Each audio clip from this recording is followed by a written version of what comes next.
Hey Naturalistas! Today we will be talking about the pros and cons of sulfate-free shampoos. So first of all, what's sulfates? So sulfates is basically what they put inside of shampoos to make them foam up and make them soapy.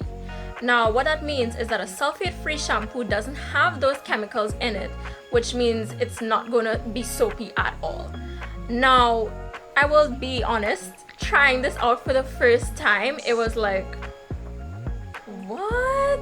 Like, you know it's not gonna be soapy, you know it's not gonna be foamy, but when it happens, you're still taken aback, like, what the frick is actually happening? What am I doing? And I'll actually show you how it works. So, dab. This is my Suave Sulfate-Free Cleansing Shampoo made with shea butter and coconut oil.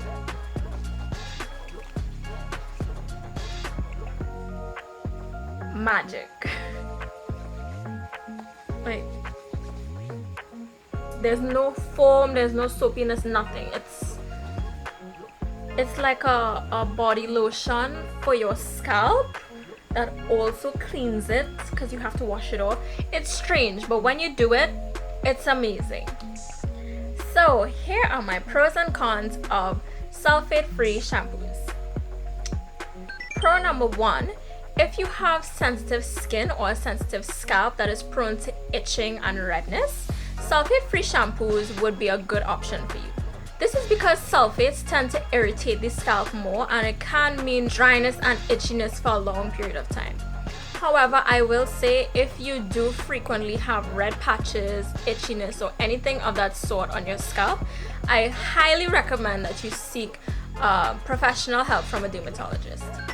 Pro number two, if your hair is colored, it's much easier to wash out the color if you just use a regular old shampoo. So with a sulfate-free shampoo like Suave, you can use it on your colored hair and it will lock in the moisture for much longer.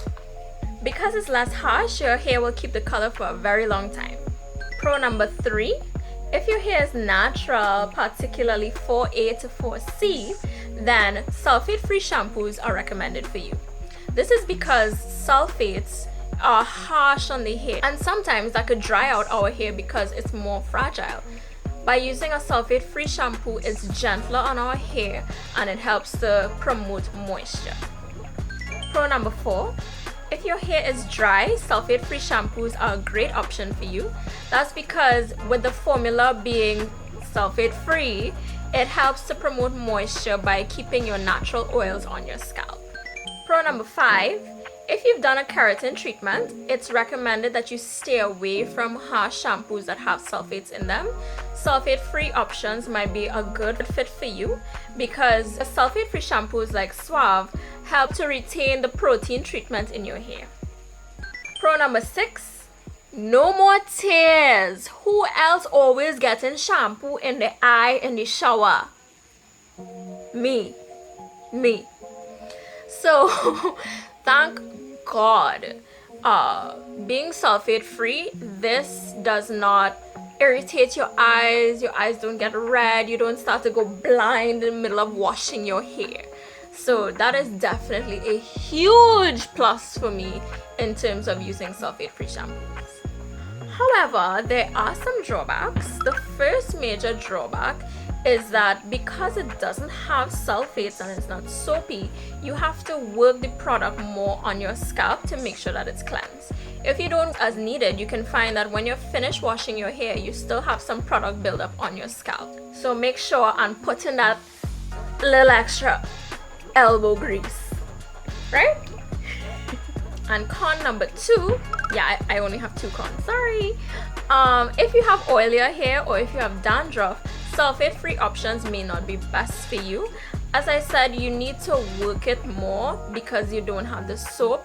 And if you have really oily hair, that can be really tedious. So I would recommend sticking with your regular shampoo or even a clarifying shampoo, which helps to cut out all the grease and product buildup and whatnot.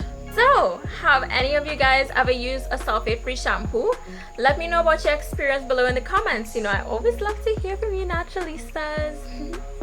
If you like this video, remember to give me a thumbs up. Remember to subscribe to my channel, and I'll see you Naturalistas next week. Later.